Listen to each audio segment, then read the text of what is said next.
आपने शायद कई बार नोटिस किया होगा, जब भी आप कोई नया फोन लेते हैं तो कुछ समय बाद उसकी परफॉर्मेंस स्लो होने लग जाती है या फिर हीटिंग इश्यूज होने लग जाते हैं और बैटरी तो आधे दिन में ही ड्रेन हो जाती है। और ये सब तब सबसे ज्यादा होता है जब सिस्टम में कोई नया अपडेट होता है। लैपटॉप जिसमें आपको 6-7 घंटे का बैटरी बैकअप आराम से मिल जाता था, अब पूरा टाइम चार्जिंग पे लगे रहता है और हैंग होते रहता है। ज्यादातर ये प्रॉब्लम इलेक्ट्रॉनिक आइटम्स में देखने को मिलेंगी। आपने शायद अपने घर के अप्लायंसेस में भी नोटिस किया होगा कि कुछ आइटम्स ऐसे होंगे जो बहुत सालों से अभी तक चल रहे होंगे, जैसे फ्रिज, वॉशिंग मशीन या मिक्सर या फिर कोई म्यूजिक सिस्टम जो अब सिर्फ नॉस्टैल्जिया के लिए रखा होगा। लेकिन जब इन्हीं को अपग्रेड किया जाता है तो नए वाले अप्लायंसेस में वो ड्यूरेबिलिटी नहीं होती जो इन पुराने अप्लायंसेस में थी। गाड़ियों की भी अगर बात करें तो 3-4 साल में ही इतने चेंजेस आ जाते हैं कि जो मॉडल आपके पास होगा आपको वही आउटडेटेड लगने लगता है। ये चेंजेस लुक्स के साथ साथ engine, safety features, infotainment system में देखने को मिलता है। गाड़ियों में सस्ते मटेरियल जैसे प्लास्टिक या फिर लो क्वालिटी फैब्रिक का यूज किया जाता है, जिसकी वजह से गाड़ी को और पुराना लुक देने लग जाते हैं। और ये ट्रेंड फैशन इंडस्ट्री में भी बहुत पहले से है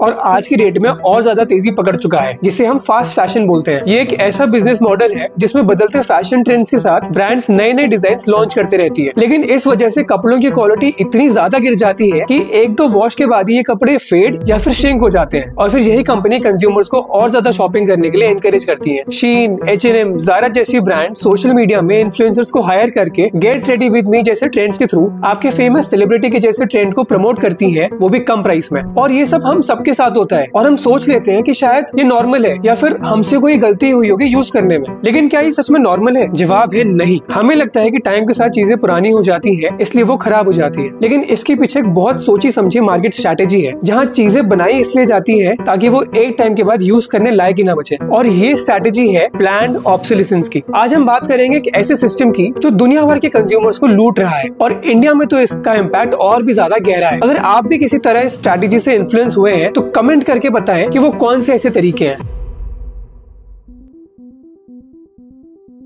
प्लान्ड ऑब्सोलेसेंस का मतलब होता है एक प्रोडक्ट को जानबूझकर ऐसे डिजाइन करना ताकि कुछ समय बाद वो खराब हो जाए, आउटडेटेड लगने लगे या फिर रिपेयर ही ना हो सके। लेकिन ये सब कब, कहां और कैसे शुरू हुआ, इसकी कहानी जानने के लिए हमें टाइम में थोड़ा पीछे जाना पड़ेगा, लगभग 100 साल पहले। ये वो समय था जब लाइट बल्ब के इन्वेंशन के बाद उसमें काफी मेजर टेक्नोलॉजिकल डेवलपमेंट्स हो चुके थे और बड़े बड़े नाम इसको बनाने में लगे हुए थे, जिनमें नेदरलैंड्स की फिलिप्स, USA की जनरल इलेक्ट्रिक्स और जर्मनी की ऑसरम जैसी कंपनीज थी। अब इन सबका पहला फोकस सिर्फ क्वालिटी मेंटेन करने में था और क्योंकि इन बल्ब की क्वालिटी अच्छी थी तो वो चलते भी काफी लंबे समय तक थे, जिसकी वजह से उनकी डिमांड लिमिटेड ही थी। तो अपने लाइट बल्ब्स की डिमांड बढ़ाने के लिए जितनी भी बड़ी कंपनीज थी, सबने 23 दिसंबर 1924 को स्विट्जरलैंड के फेमस शहर जिनीवा में कॉन्फ्रेंस ऑर्गेनाइज करने का प्लान किया, जिसमें मेन एजेंडा था कि कैसे लाइट बल्ब की डिमांड बढ़ाई जाए। तो इस कॉन्फ्रेंस में एस्टैब्लिश हुआ फीबस कार्टेल, एक सुपरवाइजरी बॉडी जो बल्ब प्रोडक्शन से रिलेटेड कॉमन गाइडलाइंस इशू करेगी, जिसमें एक गाइडलाइन थी बल्ब्स की एवरेज लाइफ को 2000 घंटों से 1000 घंटे तक कर देना, जिसकी वजह से इनको जल्दी रिप्लेस करने की जरूरत पड़ती रहे। और फिर धीरे धीरे ये मार्केट स्ट्रेटेजी बाकी सेक्टर्स में भी आते गई और 1929 के ग्रेट डिप्रेशन के बाद बहुत से देशों की सरकारों ने भी इसको प्रमोट करना शुरू किया ताकि मार्केट में फिर से प्रोडक्शन और डिमांड बढ़ सके।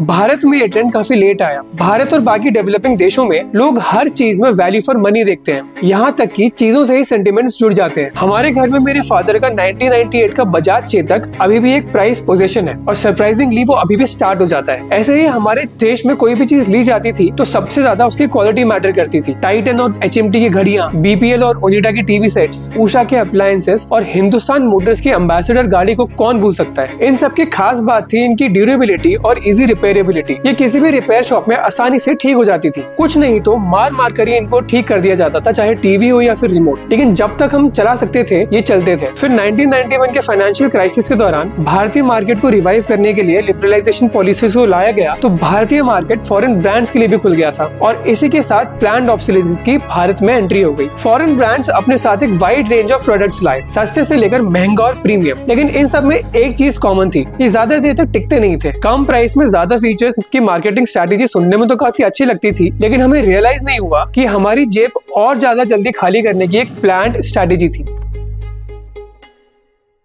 आप सोच रहे होंगे कि कंपनीज अपने प्रोडक्ट्स की क्वालिटी गिराने के लिए कौन से तरीकों का यूज करती हैं। चलिए कुछ तरीकों पर नजर डालते हैं, जिसमें से एक आता है टेक्नोलॉजी के थ्रू। ये तब होता है जब प्रोडक्ट के हार्डवेयर या सॉफ्टवेयर को ऐसे डिजाइन किया जाता है कि कुछ समय बाद वो अपने आप ही आउटडेट हो जाए। इसका सबसे बड़ा एग्जाम्पल आता है एप्पल का। 2017 में एक बड़ी कंट्रोवर्सी सामने आई। एप्पल ने एक्सेप्ट किया कि उसने कुछ पुराने आईफोन्स को जानबूझकर स्लो किया था। कंपनी का कहना था कि वो अनएक्सपेक्टेड शटडाउन से डिवाइसेस को बचाना चाहता था, लेकिन सच ये था कि यूजर्स को नए फोन लेने पर मजबूर करने की एक स्ट्रैटेजी थी। इसका रिजल्ट ये हुआ कि एप्पल के अगेंस्ट मल्टीपल केस फाइल हुए और $500 मिलियन का फाइन भरना पड़ा। और तब जाके उन्होंने एक affordable battery replacement programme launch किया। एक समय था जब स्मार्टफोन्स में रिप्लेसेबल बैटरीज आती थी, जिसको हम खुद से ही रिप्लेस कर सकते थे, लेकिन आज की डेट में सभी फोन्स का डिजाइन ही ऐसा आता है कि इसमें वो पूरी तरह से सील्ड होते हैं। ओरिजिनल पार्ट्स इतने महंगे होते हैं कि हम सोचने में मजबूर हो जाते हैं कि शायद नया फोन लेना ही बेटर होगा। और दोनों केसेस में कंपनीज की ही विन होती है। पुराने फोन्स में अपडेट्स आते नहीं है और नए फोन्स में अपडेट्स के साथ परफॉर्मेंस इश्यूज आ जाते हैं। भारत जैसे देश में जहां लोग प्रोडक्ट्स का मैक्सिमम यूज करते हैं, टेक कंपनीज का ये अप्रोच एक तरह से हिडन टैक्स का काम करता है। जब रिपेयर करना पॉसिबल नहीं होता है और ऑथराइज सेंटर में रिपेयर इतना ज्यादा महंगा होता है, तो लोगों के पास सिर्फ एक ऑप्शन बचता है, नया प्रोडक्ट लो। इसी से जुड़ा एक और तरीका है सिस्टमैटिक ऑब्सोलेसेंस का। ये तब होता है जब नई टेक्नोलॉजी, सॉफ्टवेयर या फिर एक्सेसरीज को ऐसे डिजाइन किया जाता है कि वो पुराने सिस्टम्स या फिर दूसरे ब्रांड के प्रोडक्ट्स के साथ कंपैटिबल ही ना हो। जैसे एप्पल के एयरपॉड्स के साउंड की क्वालिटी दूसरे नॉन एप्पल प्रोडक्ट्स में गिर जाती है, या फिर दूसरे ब्रांड के स्मार्ट वॉच आईफोन के साथ कंपैटिबल ही नहीं हो पाते हैं। इसका सबसे कॉमन एग्जांपल देखने को मिला जब स्मार्टफोन कंपनीज धीरे धीरे हेडफोन जैक से हटाने लग गई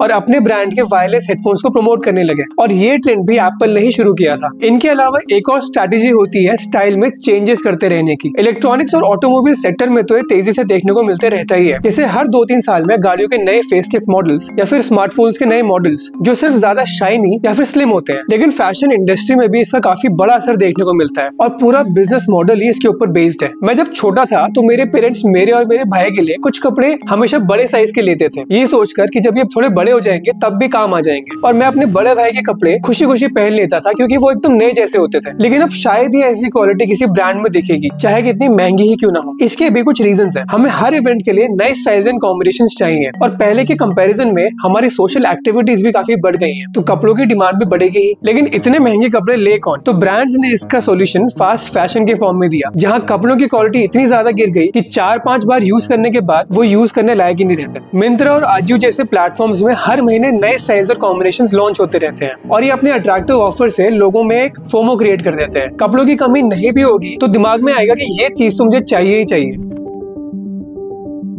तो अब तक हमने देखा कि ये स्ट्रैटेजी कब शुरू हुई और लगभग हर सेक्टर में ये बिजनेस मॉडल अप्लाई किया जाता है। क्यों? ताकि कंपनीज को प्रॉफिट होता रहे। लेकिन इसका हमारी लाइफ पर कितना गहरा असर पड़ता है ये जानना बहुत जरूरी है।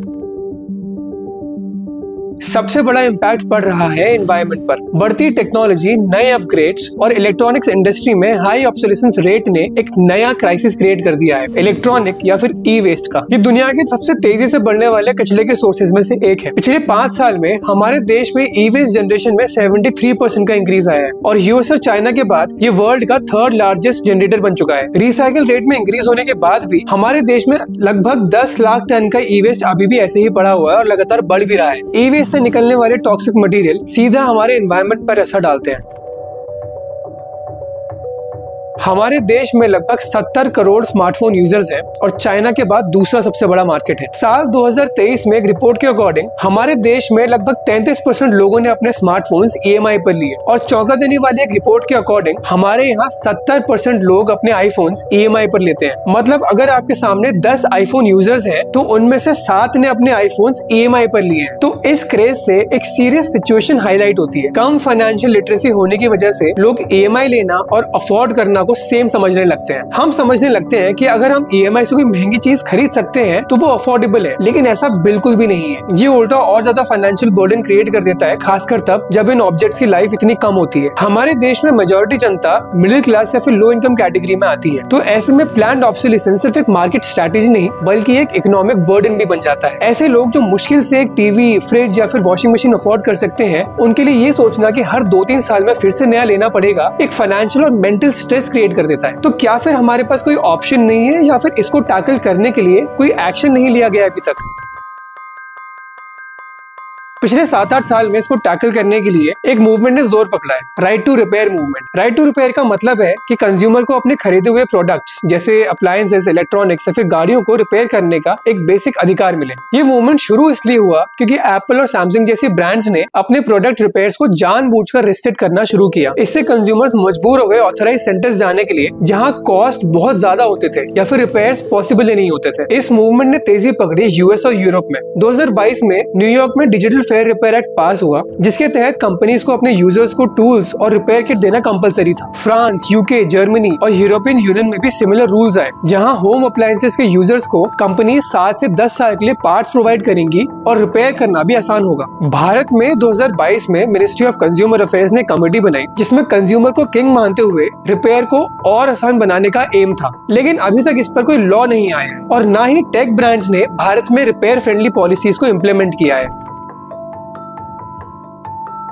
तो फिर हम क्या कर सकते हैं जिससे ऑब्सोलेसेंस स्ट्रैटेजी से होने वाले असर को हम कम कर सकते हैं? कुछ बेसिक चीजें जिससे हम एक बड़ा इम्पैक्ट डाल सकते हैं। सबसे पहले इस बात को समझना है कि जरूरी नहीं है कि हर लॉन्च जेन्युइनली एक अपग्रेड हो। छोटे छोटे चेंजेस करके, जैसे कैमरा अलाइनमेंट में चेंज करके या 100x जूम इंट्रोड्यूस करके पता नहीं कौन सा पर्पस फुलफिल हो जाएगा। चलिए बताइए, आखिरी बार आप कब किसी मोची के पास अपना फुटवेयर रिपेयर कराने के लिए गए थे? हो सकता है शायद कभी गए ना हो। थोड़ा सा भी अगर डैमेज होता है तो हम उसे सीधे डिस्कार्ड कर देते हैं, जबकि वो ठीक हो सकता है। फिर भी इसी मेंटालिटी को हमें थोड़ा चेंज करना होगा। समझदारी इसी में है कि जब तक कोई प्रोडक्ट मैक्सिमम यूज हो सकता है उसे करना चाहिए। एक और चीज जो हम ट्राई कर सकते हैं वो है रिफर्बिश्ड मार्केट को एक्सप्लोर करना। आई नो इसको लेकर हमारे मन में काफी डाउट्स रहते हैं क्योंकि अभी अवेयरनेस भी कम है और क्वालिटी कंसर्न्स तो रहते ही हैं। सपोज आपको कोई प्रोडक्ट लेना है जो आपको पहले से ही पता है कि कम टाइम के लिए यूज करना है, तो उनके लिए एक बेटर ऑप्शन हो सकता है। आपने कुछ समय के लिए कहीं रिलोकेट किया है तो आप वहाँ रिफर्बिश्ड होम अप्लायंसेस और फर्नीचर के लिए जा सकते हैं। स्मार्टफोन्स भी इनफैक्ट रिफर्बिश्ड लिए जा सकते हैं, लेकिन सिर्फ ऑथराइज सेंटर से, ना कि किसी रैंडम सेलर से। ये आपकी पॉकेट पर भी कोई फाइनेंशियल बर्डन नहीं डालेगा। प्लान्ड ऑब्सोलेसेंस को टेक्निकल लिमिटेशन नहीं है, बल्कि एक बिजनेस स्ट्रैटेजी है जो आपकी साइकोलॉजी को समझकर बनाई जाती है। और अगर आप इसको समझ जाते हैं तो इसका तोड़ भी आप ही के पास है। ये समय है एक अवेयर कंज्यूमर बनने का, जो प्रोडक्ट की प्राइस नहीं लाइव देखे, जो नए ट्रेंड के प्रेशर में नहीं